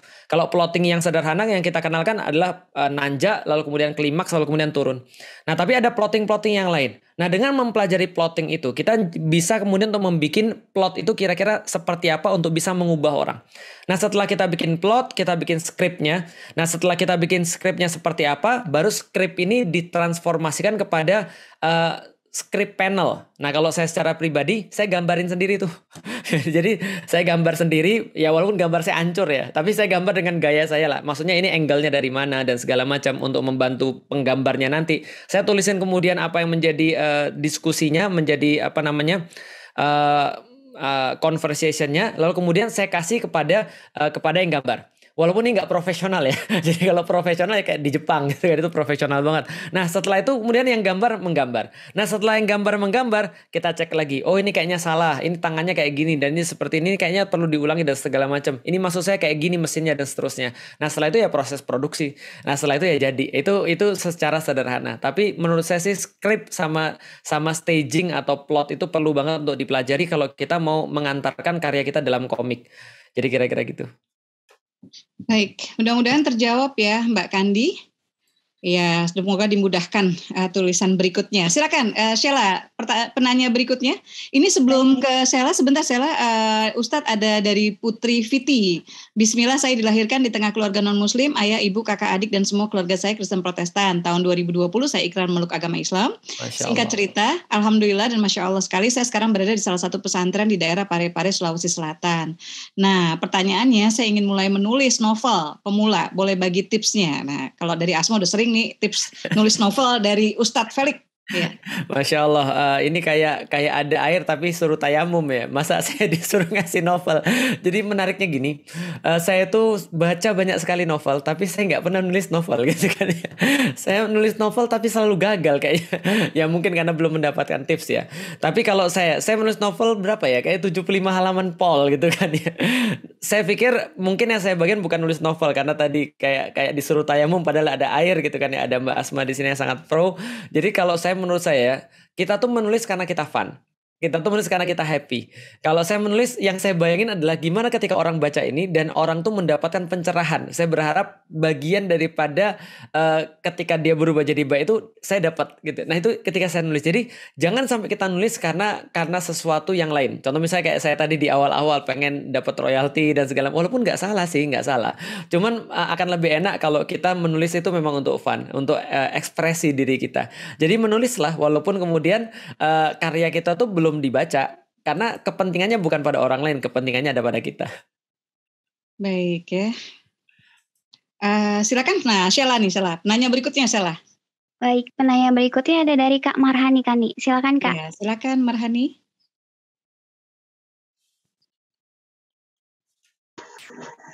Assalamualaikum warahmatullahi wabarakatuh. Waalaikumsalam warahmatullahi wabarakatuh. Terima kasih Kak terima kasih atas kesempatannya. Saya Marhani Kani dari Toli-Toli, Sulawesi Tengah. Masya Allah. Ya, silakan Marhani. Ini saya pernah ikut kajian, kemudian tapi sebenarnya sudah terjawab tadi oleh Ustadz Felix tentang hukum menulis cerita fiksi. Namun yang ini saya tanyakan sekarang, bagaimana sih kita menulis cerita niatnya untuk berdakwah, namun tidak terkesan mendakwai atau menggurui dengan bahasa yang tidak kaku. Terima kasih, itu saja. Iya, silakan Ustadz. Baik, terima kasih. Itu sama aja kayak ketika kita dakwah ya. Jadi gini, saya pikir setiap orang itu pasti akan mengalami fase-fase dalam kehidupan dia. Saya dibilang radikal. Bahkan saya tahun 2017 dikatakan tokoh radikal nomor 2 se-Indonesia. Saya bilang kalau ada yang bilang saya radikal itu telat beberapa tahun. Karena saya radikal itu tahun 2012. Gitu. Jadi ketika saya ada di Twitter, saya pikir saya lebih radikal daripada ada di Instagram gitu kan ya. Dulu itu saya nggak pakai tanding aling-aling. Haram, haram, halal, halal. Sudah nggak terima terserah Anda. Saya nggak mikirin. Tapi ketika sudah semakin tua, gitu kan, sudah semakin dewasa, saya agak sedikit ngerem. Bukan karena apapun, karena saya khawatir. Karena saya khawatir perilaku saya malah menghalangi orang dari jalan Allah. Bukan malah kemudian. Jadi gini, kalau dulu tuh mungkin ada bagian daripada eksistensi kita pengen kemudian untuk disampaikan. Sehingga mungkin nggak murni dakwah. Walau bisawab, apakah nanti beberapa tahun lagi saya berubah lebih bijaksana atau berubah kembali lagi jadi radikal lagi, saya juga nggak tahu. Contoh misalnya ya, dulu itu ketika saya ngisi kajian, saya tuh nggak mau ngisi kajian hanya gara-gara ada satu peserta itu yang nggak nutup aurat. Itu kan parah kan, gitu kan ya. Jadi artinya saya bilang sama panitia, dia yang keluar atau saya yang keluar gitu kan ya. Karena pakaiannya memang benar-benar luar biasa. Tapi sekarang bagi saya, ketika saya ngisi kajian, ada orang datang yang nggak nutup aurat, itu malah saya senang sekali. Kenapa? Karena saya bisa memfasilitasi orang untuk mau taat sama Allah. Minimal dia mau dengar kajian gitu maksudnya. Artinya kalau dia tetap nggak mau dengar kajian, ya terus dari mana dia bisa mendapatkan pencerahan? Nah artinya kita sudah semakin bijak. Nah apa yang penting di sini? Saya kasih filosofinya. Yang penting adalah dakwah itu bahan bakarnya harus rasa cinta, nggak bisa yang lain. Kalau bahan bakar dakwah kita adalah cinta, maka cinta pasti menemukan jalan. Maka cinta itu pasti menemukan cara, nggak mungkin nggak. Maka kita juga ketika kita menulis, kita pastikan dulu kita nulis untuk apa. Kalau kita nulis adalah bagian untuk dakwah, maka kita harus tahu bahwa ketika kita dakwah itu harus karena cinta. Gampangnya gini. Gak mungkin kan kita bilang sama ibu kita, walaupun ibu kita belum kerudungan, lalu kita bilang, ibu tahu nggak neraka tuh panas?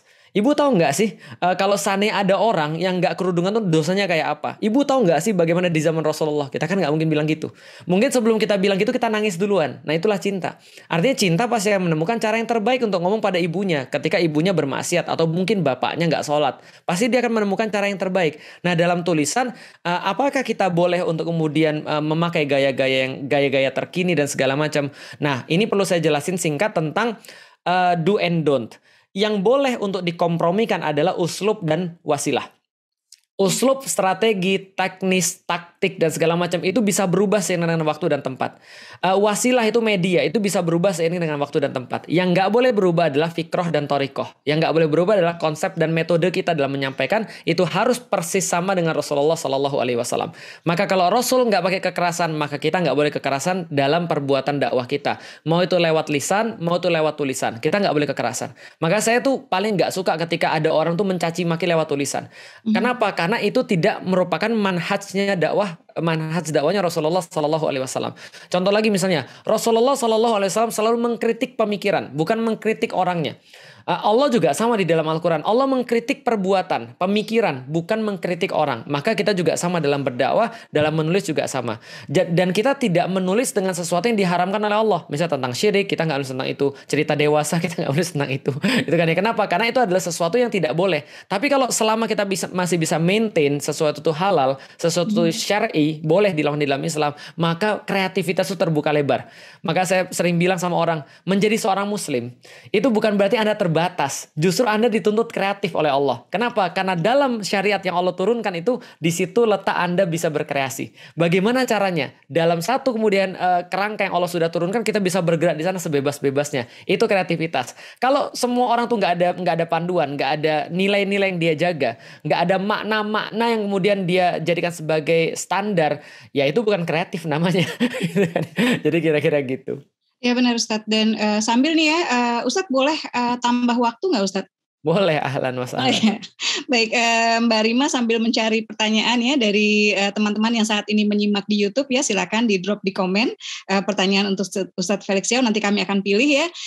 Dan itu tadi yang Ustadz sampaikan benar banget ya Ustadz gitu. Dan buat teman-teman yang saat ini nih gitu ya di aplikasi KBM App maupun di aplikasi yang lain masih nulisnya nyerempet-rempet ya. saya percaya sama seperti yang Ustadz Felix tadi sampaikan, bahwa keterbatasan itu justru memicu kreativitas gitu ya. Karena kita tidak boleh misalnya mendeskripsikan hubungan intim, atau misalnya bahkan suami istri ya, mendeskripsikan lekak-likuk tubuh dan sebagainya gitu ya. Yang ada kita bermain metafora, yang ada kita bermain simbol, dan jadinya lebih cantik dan lebih kreatif. Jadi bukan berarti kita nggak bisa, kita bisa nulis semuanya, tapi dengan cara yang insya Allah tidak membuat pikiran orang jadi enggak gitu ya Ustadz ya. Belang-belang buana. Iya, Rima silakan. Sudah ada? Sudah ada nih Bun. Oke, nanti kita akan kembali ke penanya di ini ya, di Zoom saat ini ya. Silakan Rima. Ini ada pertanyaan dari Kak Maulana. Assalamualaikum warahmatullahi wabarakatuh. Waalaikumsalam warahmatullahi wabarakatuh. Apakah kalau kita menulis atau menceritakan tentang orang lain, tapi semua disamarkan, itu termasuk ghibah, Ustadz? Oke, gimana Ustaz? Jadi pelajaran itu kan banyak ya. Termasuk pelajaran itu saya sudah sampaikan tadi, termasuk dari orang baik dan orang yang nggak baik, gitu kan ya. Nah kalau misalnya kita menceritakan tentang kisah orang lain, kita menuliskan, tapi namanya kita samarkan, itu nggak ada masalah sama sekali. Malah itu bagus banget. Kenapa? Karena kita itu mengambil pelajaran dari banyak hal. Dan kalau kita bisa mengambil pelajaran, berarti orang lain juga bisa mengambil pelajaran. Jadi nggak ada masalah menceritakan hal kayak gitu. Jangankan manusia, Allah aja juga melakukannya di dalam Al-Quran kok. Cuman nggak dikasih tahu namanya kan, Fir'aun gitu kan. Fir'aun kan bukan nama, gelar gitu kan ya. Kita nggak tahu, nggak dikasih tahu nama Fir'aunnya yang mana. Imro'atu Aziz gitu kan ya. Jadi istrinya pembesar gitu. Bukan istrinya Aziz, bukan gitu kan. Jadi istrinya pembesar. Nah itu Allah juga melakukan itu sepanjang waktu di dalam Al-Quran untuk memberikan kita sebuah pelajaran. Jadi bukan ghibah. Ghibah itu apa? Ghibah itu adalah membicarakan saudara di belakangnya dengan perkara yang dia tidak suka. Itu adalah ghibah namanya. Contoh ya, ghibah tuh biasanya dimulai dengan tahu nggak sih? Nah, itu ghibah biasanya tuh. Jadi kalau misalnya kita cuma mengatakan contoh kayak gini ya, teman saya tuh orang Jawa, dan orang Jawa tuh nggak pernah ngomong langsung, dia pasti muter dulu. Dia pengen nasihatin saya, tapi dia ngomong dengan temennya. Temen saya tuh ada yang kayak gini. Padahal saya tahu dia lagi ngomongin saya, tapi ya udah nggak apa-apa lah. Namanya juga namanya orang Jawa gitu kan ya, nggak bisa ngomong secara langsung. Jadi boleh-boleh saja, itu bukan ghibah. Ghibah itu kalau Anda ngomongin saudara Anda dengan perkara yang dia nggak suka, itu baru ghibah. Contoh, tahu nggak sih temen kita itu ya, si itu ghibah. Nah, itu yang nggak boleh. Di ghibah juga ada yang diperbolehkan sebenarnya. Nah, cari aja di kitab Riyadhus Shalihin tentang 6 perkara ghibah yang diperbolehkan. Nah, itu ada juga. Tapi ya mostly jangan gitu ya. Jangan untuk ghibah. Jadi nggak apa-apa kalau nulis kayak gitu. Iya, dan itu juga Asma lakukan ya rekan-rekan. Ustadz, Asma kayak di buku seri catatan hati, semua catatan hati termasuk catatan hati seorang istri, catatan hati seorang gadis, dan ada kayak di catatan hati seorang istri itu ada satu penulis yang dia bercerita tentang KDRT yang dialami yang dilakukan suaminya gitu. Dan saya menyamarkan nama kota, jumlah anak, itu saya samarkan semuanya gitu. Dan bahkan editor pun tidak tahu nama asli dia gitu. Jadi yang tahu nama aslinya Asma aja gitu. Cuma agar dia bisa mengekspresikan gitu ya perasaan, kesedihan dia gitu. Karena saya merasa bahwa menulis juga bisa menjadi satu terapi gitu yang mudah-mudahan melegakan perasaan gitu ya. Jadi nggak apa-apa ya Ustadz ya, aman ya Ustadz insya Allah ya. Baik, mungkin satu pertanyaan lagi ya Ustadz ya, atau 2 boleh nggak Ustadz? Wah, kita masih masalah ini nih, koneksi ya. Ustadz boleh 2 pertanyaan lagi nggak Ustadz? Boleh, ahlan wa sahlan. Boleh ya, oke. Silakan dari KBM. Dari yang saat ini bergabung di Zoom. Baik. Yang Ikhwannya mungkin ya, Sheila.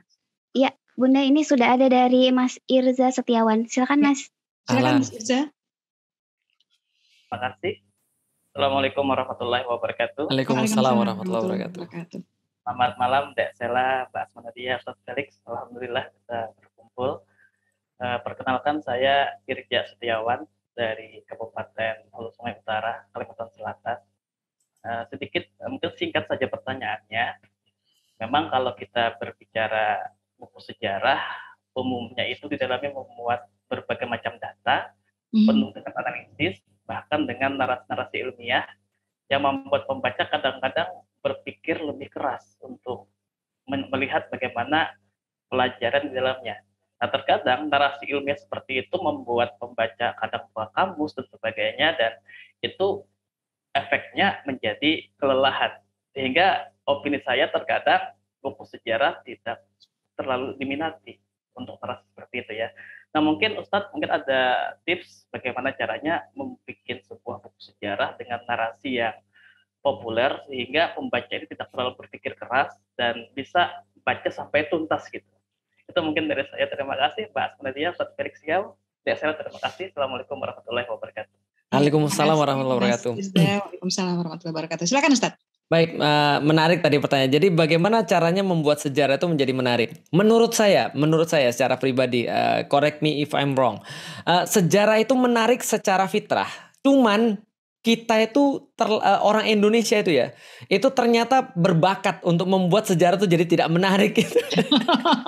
Jadi sebenarnya ya, menurut saya, kalau sejarah itu menjadi tidak menarik, berarti ada yang salah pada yang menceritakan. Karena sejarah itu kalau secara wajar tuh adalah pasti menarik. Karena gini contoh ya, saya sering bilang sama orang, kadang-kadang kita tuh kebalik mikirnya.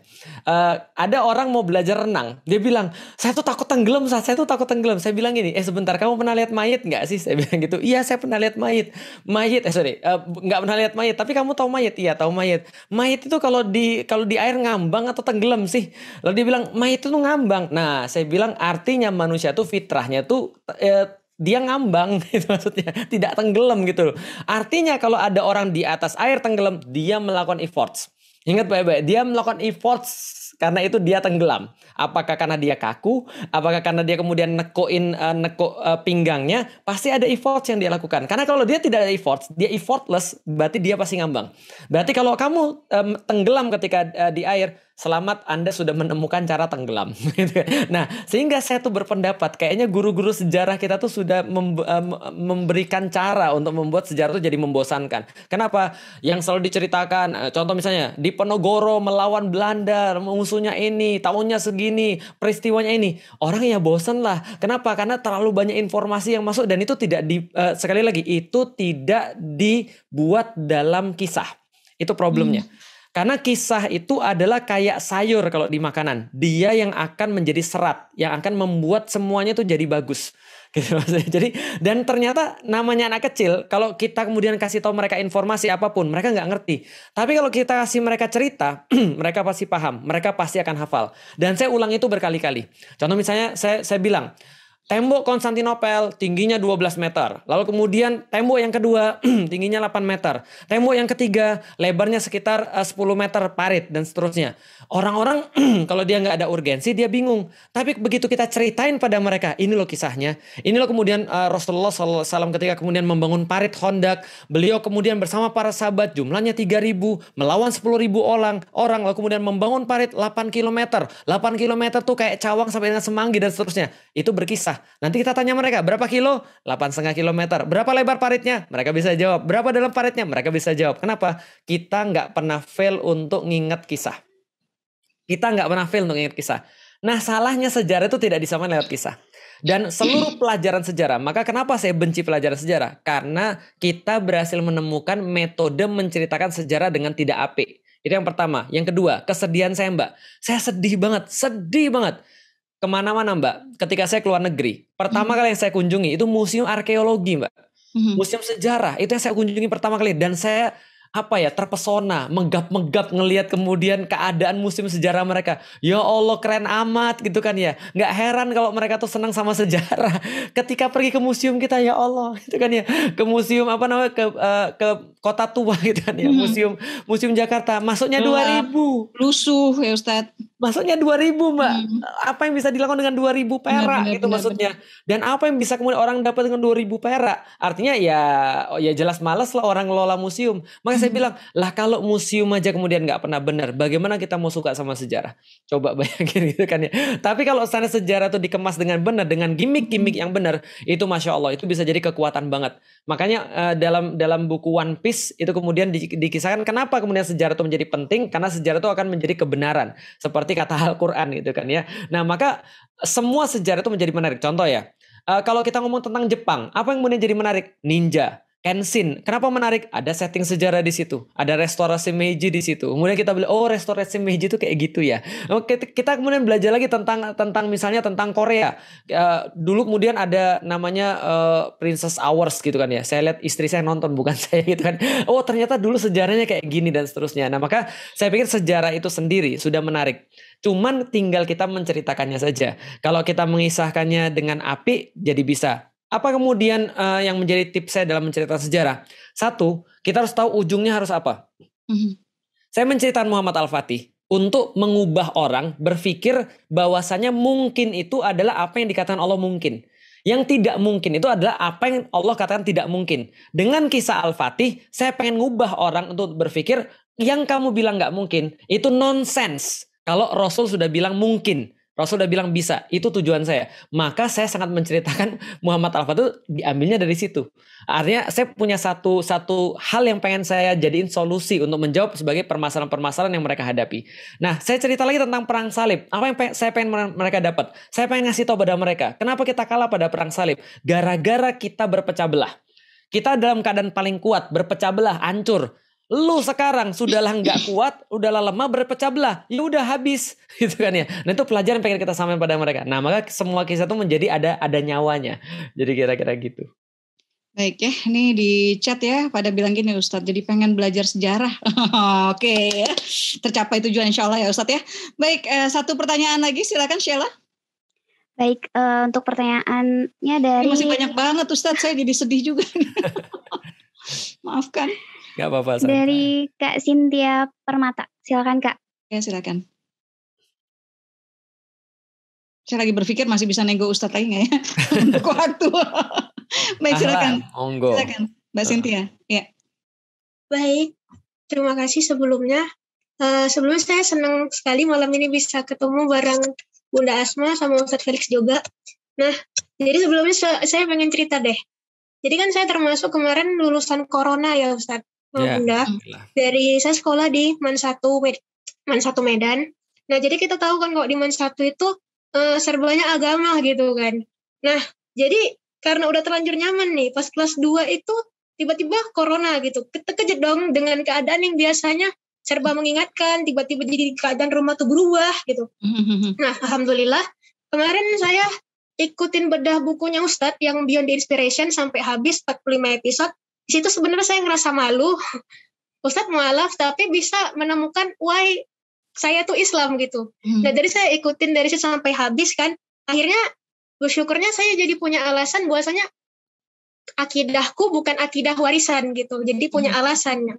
Jadi sampai ketika satu waktu saya tamat, saya juga baca bukunya Dr. Latif yang Otak Tanpa Kotak. Nah itu tentang realita kampus kan Ustadz, dari Insight-nya Muslim. Nah jadi yang saya bikin penasaran nih kan, setelah saya masuk kampus, segala hal yang dibilang sama Dr. Latif itu benar gitu di depan muka saya gitu terjadi. Dan kayak banyak dosen, ini karena emang pengen ngomong nih, alhamdulillah rezeki banget ngomong sama Ustadz malam kan. Kita kasih waktu ya Ustadz ya, karena kasihan juga udah masuk lulusan jadi, corona ya. Silakan Seng. Jadi kayak di kampus itu banyak sekali orang-orang yang kemudian menyampingkan agama, dia sekuler Ustadz. Jadi kalau saya ngomongnya tersangkanya kayak, kamu nggak modern gitu, kamu tuh terlalu kuno gitu.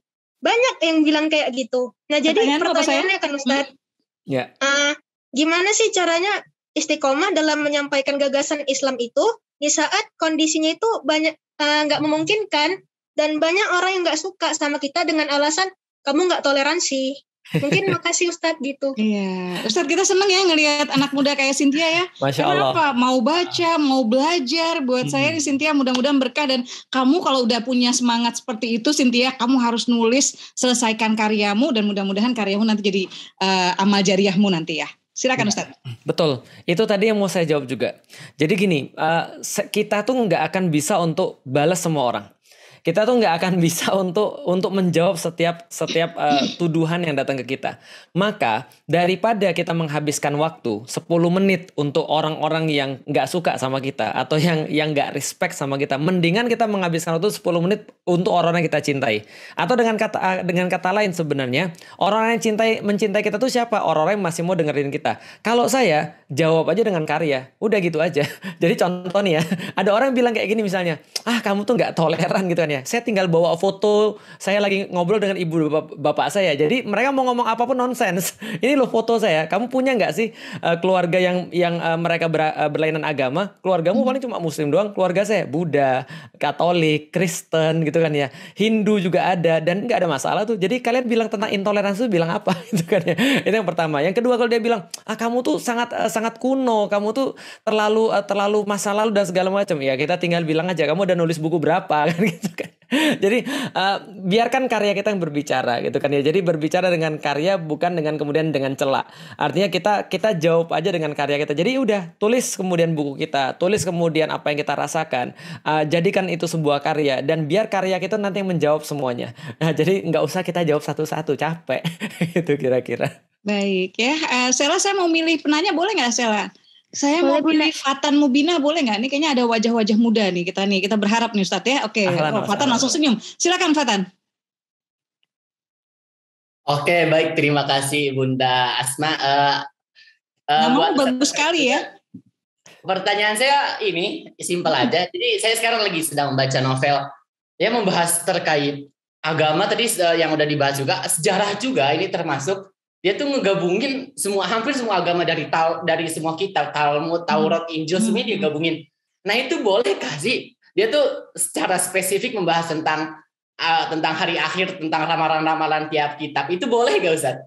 Keren banget ini serialnya keren banget, ada 3 buku dan emang pelajaran banget. Terima kasih, pertanyaan itu boleh atau enggak? Jadi kita kalau mau jadi pembaca semua, tapi kira-kira biar kita bisa punya filter ya Ustadz ya, atau dari yang kita baca apakah kemudian kita harus menulis seperti itu juga atau gimana ya? Gimana Ustadz? Ya, saya juga baca Harry Potter. Saya baca Harry Potter, saya baca buku apa lagi ya? Semua hampir buku saya baca. Saya menargetkan saya baca buku dulu itu sekitar 80 buku per tahun. Sekarang udah turun sih, nggak sejauh ya, nggak sebanyak itu.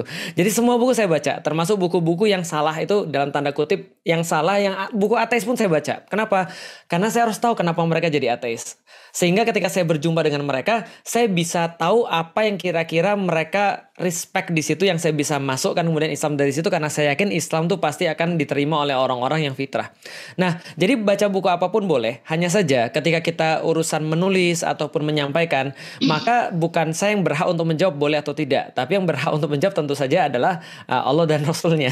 Nah, maka kalau kita berbicara tentang boleh atau tidaknya, contoh ya, kita boleh untuk menuliskan tentang agama yang lain selama kita tidak mempromosikan. Dalam arti mempromosikan, contoh ya, mempromosikan agama-agama yang lain atau mempromosikan ritual ibadah mereka, mempromosikan kesyirikan misalnya, atau mempromosikan tadi cerita-cerita dewasa, atau mempromosikan kecurangan-kecurangan.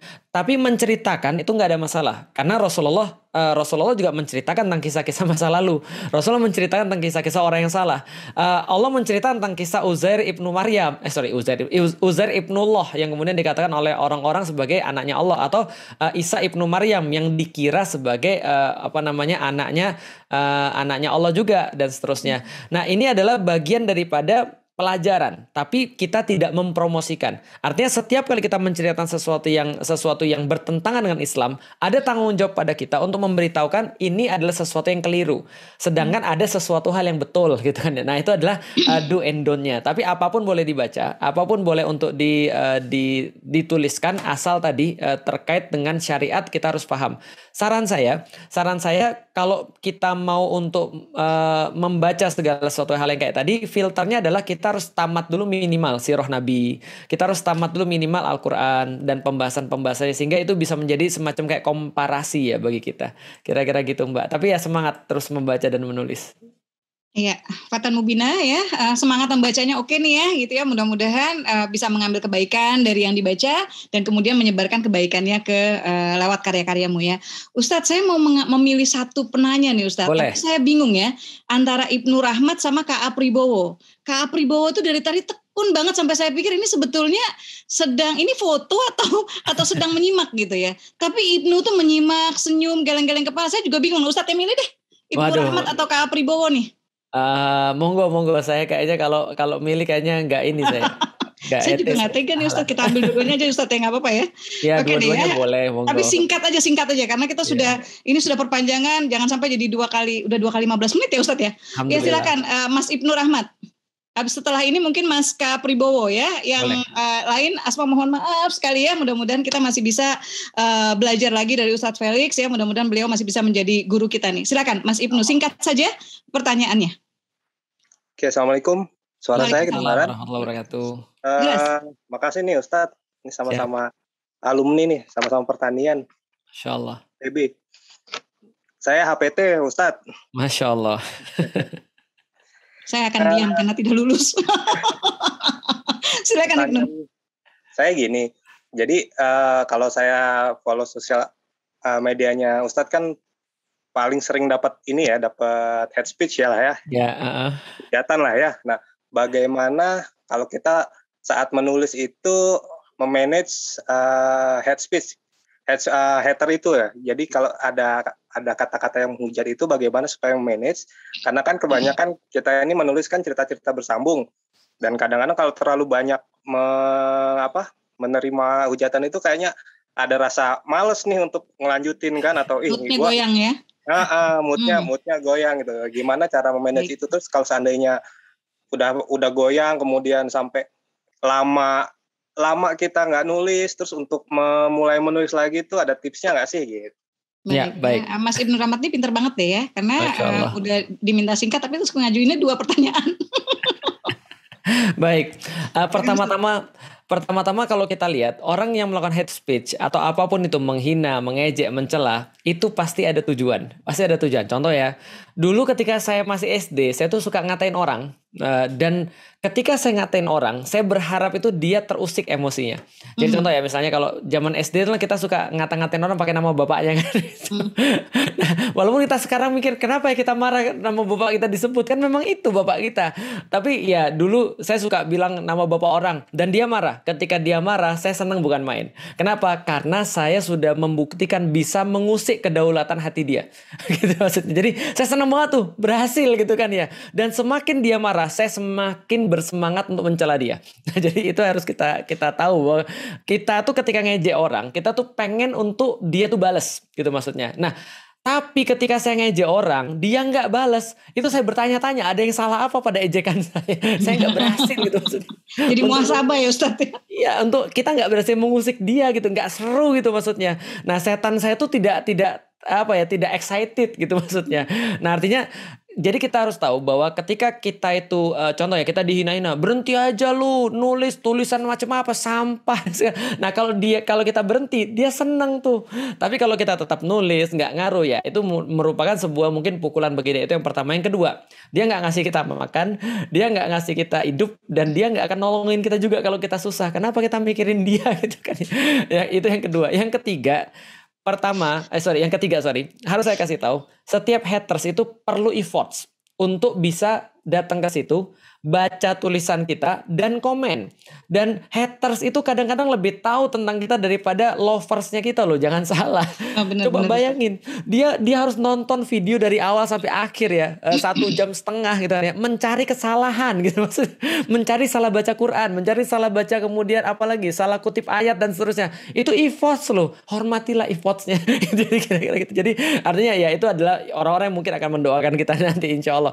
Dan yang berikutnya adalah mereka adalah bagian daripada persiapan kita di akhirat. Saya tuh sering bilang gini, saya tuh nggak yakin saya masuk surga. Yang membuat saya tuh yakin saya punya chance masuk surga adalah kayaknya saya sering dicela orang, itu aja. Jadi artinya saya jadi punya chance gitu maksudnya. Jadi saya merasa kayaknya punya chance saya gitu. PD-nya saya tuh begitu. Nah, yang berikutnya lagi ada satu perkataan daripada Imam Asy-Sya'bi yang menenangkan kita semuanya. Ini satu quotes bagus banget. Ini saya sering pakai quotesnya dalam kehidupan saya. Kata Imam Asy-Sya'bi adalah, kalau ada orang yang kemudian nggak suka sama kita, haters, dia caci maki, celah kita dan segala macam, kita tinggal bilang sama dia gini, kalau kamu benar, mudah-mudahan Allah mengampuni saya. Dan kalau kamu salah, mudah-mudahan Allah mengampuni kamu. Sudah selesai. Manapun kita dapat yang baik. Kalau dia benar, mudah-mudahan Allah mengampuni saya. Kalau Kalau kamu yang salah, mudah-mudahan Allah mengampuni kamu. Itu aja yang diingat. Insya Allah hidup kita lebih tenang. Jadi kira-kira itu yang versi bijak ya Ustadz ya. Kalau versi yang nggak bijak ya, kalau kamu benar, mudah-mudahan saya dapat rezeki. Kalau kamu salah, mudah-mudahan saya dapat rezeki. Itu soalnya. Boleh. Itu ya, bagus juga.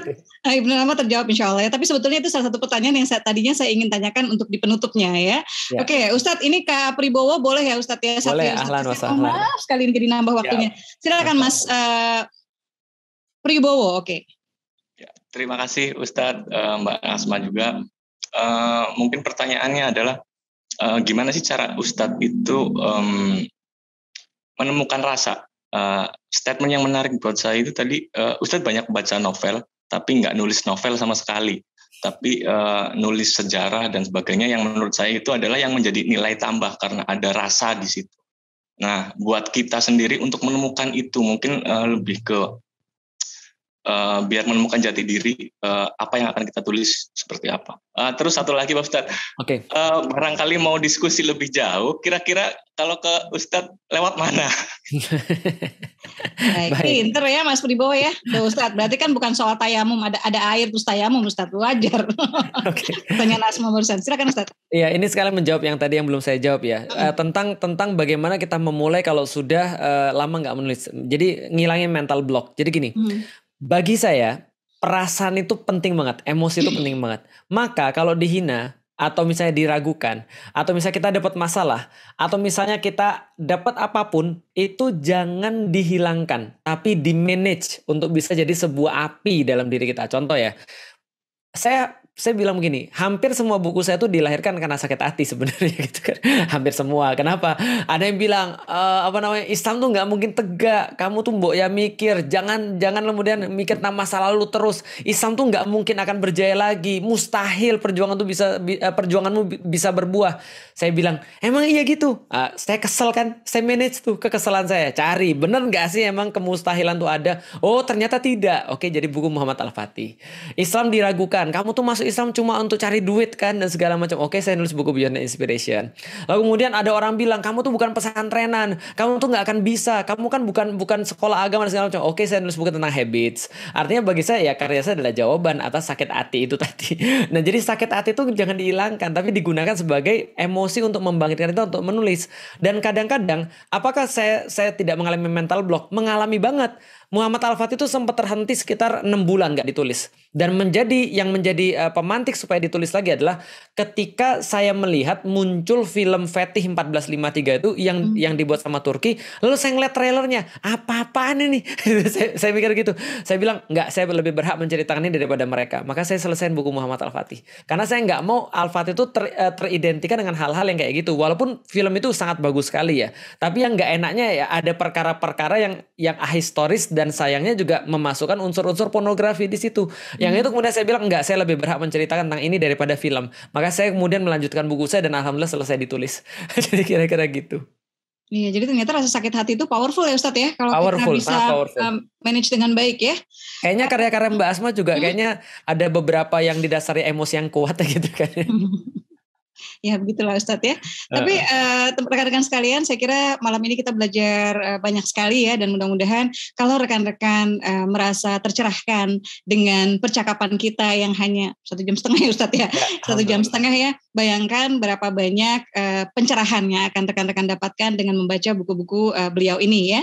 Dan saya tahu di antara yang menyimak ya barangkali bukan Muslim, tapi saya berharap insya Allah kebaikan tetap kebaikan ya. Jadi tetap hal-hal yang baik yang bisa diambil ya, yang bisa di copy paste kemudian memperkaya tulisan kita ya. Saya kira ini sesuatu yang tetap bisa rekan-rekan aplikasikan gitu ya ke tulisan masing-masing ya. Saya berharap sekali sebetulnya mudah-mudahan Ustadz bersedia lain waktu untuk, karena Ustadz bikin buku kan Master Your Habits ya. Dan saya kira barangkali kapan-kapan nih kita bisa juga nih udah ngomongin soal sejarah, kita juga bisa bicara tentang akhlak penulis ya, yang mudah-mudahan memotivasi kita, ayo kita nulis yang baik-baik, kita nulis dengan cara yang baik ya. Tokoh-tokohnya nggak usah harus selalu selalu baik semua ya Ustadz ya, namanya novel pasti ada konflik kan gitu, ada tokoh antagonis juga gitu ya. Tapi mudah-mudahan benar-benar gitu, mudah-mudahan karya-karya kita bisa mensubsidi ya sedikit lah ya, bata demi bata bangunan akhirat kita insya Allah gitu ya. Baik Ustadz, untuk penutup adakah yang ingin disampaikan nih untuk memotivasi teman-teman yang barangkali yang masih tergoda-goda, aduh pengen nulis baik ya, tapi kalau nulis baik nih viewersnya dikit gitu ya, kalau nulis nggak nyerempet ya audiensnya sedikit nih, nggak ada yang subscribe ya, kira-kira silakan Ustadz. Kalau saya secara pribadi ada dua hal yang pengen saya sampaikan. Yang pertama adalah saya tuh pernah ditunjukin sama Fuad yang suka banget sama Hallyu gitu kan ya. Lalu kemudian setelah dia tobat, dia nunjukin saya produk-produknya BTS. Kemudian dia, Ustaz coba lihat saat ini produk-produknya BTS, ini produk-produknya EXO dan segala macam. Semua boyband tunjukin pada saya. Dan ketika saya ngeliat itu saya menangis sebenarnya. Kenapa? Saya berpikir begini, luar biasa. Saya nggak punya satupun hal untuk bisa mencela atau mengkritik produk-produk itu. Kenapa? Karena produk-produk itu perfect secara kemudian bagusnya itu perfect. Jadi keindahannya itu perfect. Nggak ada flow sama sekali, flawless produknya. Benar-benar dipikirin, well managed, well designed dan segala macam. Lalu saya mikir gini, ini orang membuat kayak gini. Itu tujuan mereka mungkin cuma cari popularitas dan uang. Kalaupun ada nilai yang pengen mereka sampaikan, yang jelas bukan nilai yang membawa mereka kepada surganya Allah. Yang jelas. Tapi mereka melakukan ini dengan sungguh-sungguh dan super maksimal. Yang mungkin mereka nggak tidur atau mereka tidurnya cuma 2-3 jam sehari. Lalu kemudian saya pikir, saya katanya tuh pengen ngajak orang tuh ke kebaikan. Katanya tuh saya pengen ngajak orang ke surganya Allah. Katanya itu saya pengen menyebarkan sesuatu yang saya yakini dan saya bangga dengan itu, yaitu adalah Islam. Tapi effort saya kok belum sampai kayak gini. Itu saya mikir tuh. Lalu kemudian, saya pusing kepala saya. Lalu akhirnya kemudian itu membuat saya akhirnya nggak bisa berhenti untuk menemukan cara terbaik untuk bisa mengantarkan dakwah ini kepada orang-orang yang lain. Itu yang pertama. Jadi coba bayangin effort kita dan effortnya mereka. Dan yang mereka cari dan yang kita cari apa? Harusnya kita yang lebih berhak untuk menjadi indah, bukan selain daripada Islam. Menurut saya sih. Ini yang pertama. Yang kedua, teman-teman sekalian, Islam itu tidak hanya perkara indah saja, tapi perkara al-haq, perkara kebenaran. Maka kalau kita lihat zaman dulu, indah itu memang nggak bisa ditolak. Al-Quran itu indah dan nggak bisa ditolak oleh orang-orang Quraisy pada saat itu. Yang bisa ditolak oleh orang-orang Quraisy adalah al-haq. Yang bisa ditolak adalah kebenarannya.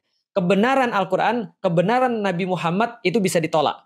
Kebaikan Nabi Muhammad, kebaikan Al-Quran bisa ditolak sama mereka. Tapi mereka nggak bisa nolak keindahan, kebagusan. Artinya adalah apa? Kalau kita cuma juga mengkaryakan dengan yang indah, yang disukai sama orang, yang di-like sama orang, yang di-komen sama orang, berarti derajat kita itu ya baru derajatnya yang sama kayak kafir Quraisy. Itu kan ya, mohon maaf banget nih. Itu kan ya. Tapi derajat kita kan nggak cuma respect pada keindahan seperti yang pertama saya ceritain tadi. Ketika produknya merchandise EXO, ARMY, Blackpink dan segala macam itu flawless. Tapi kita harus lebih daripada itu. Kenapa? Karena kita menginginkan sesuatu yang lebih daripada mereka juga. Gitu kan ya. Yaitu adalah surganya Allah. Nah karena itulah harus meningkatkan dari keindahan itu menjadi sebuah kebaikan dan menjadi sebuah pengantar daripada kebenaran. Wallahu a'lam bishawab. Ya, syukron Ustadz. Minta izin ya Ustadz dari perbincangan kita malam ini nanti insya Allah akan dimuat di aplikasi dan di YouTube-nya. Jadi silakan teman-teman yang tadi mungkin mengikuti namun terlambat ya bisa menyimak lagi dari awal ya atau nanti di aplikasi KBMF. Ustadz, terima kasih sekali. Benar-benar kalau bagi saya pribadi tercerahkan lahir batin ya, dan insya Allah pengen ya mudah-mudahan bisa menulis, doakan ya Ustadz Asma, teman-teman yang hadir yang saat ini menyimak di Zoom maupun di YouTube, doakan kami semua bisa menulis yang lebih baik, lebih berisi, dan mudah-mudahan lebih mendekatkan kami pada ridhonya Allah. Dan secara pribadi saya mau mengucapkan terima kasih ke Ustadz ya, karena saya ingat ketika anak saya yang awalnya cita-citanya pengen jadi pemain sepak bola dunia yang beriman dari umur 4 tahun, tiba-tiba ada musibah matanya dan dia harus banting setir ya waktu dia mau ikut tes perguruan tinggi. Saya ingat kita ketemu di musyawarah ya Ustadz ya, dan saya minta, pokoknya semua guru yang saya temuin saya minta doanya gitu ya buat Adam waktu itu. Dan saya ingat ketika saya minta doa ke Ustadz tolong doanya buat Adam gitu, dan saya tidak menyangka bahwa Ustadz akan benar-benar berhenti, kemudian mengangkat tangan, dan saat itu juga berdoa gitu loh buat Adam gitu. Dan itu buat saya terharu sekali gitu ya. Dan mohon doanya Ustadz buat Adam dan buat generasi kita, generasi muda, anak-anak kami, adik-adik kami saat ini ya. Mudah-mudahan Allah tambahkan hidayah, Allah tetapkan, dan mereka jadi pejuang-pejuang kebaikan. Saat ini Adam semester 5 Ustadz. Alhamdulillah selalu kemulat sejauh ini. Mohon doanya, mudah-mudahan bisa bermanfaat. Sekali lagi terima kasih Ustadz. Baik, kita akan tutup dengan foto bersama Ustadz ya, jika berkenan Ustadz ya. Baik, silakan Sheila. Baik, silakan teman-teman bisa nyalakan kameranya ya, kita foto bersama terlebih dahulu dengan pose salam literasi.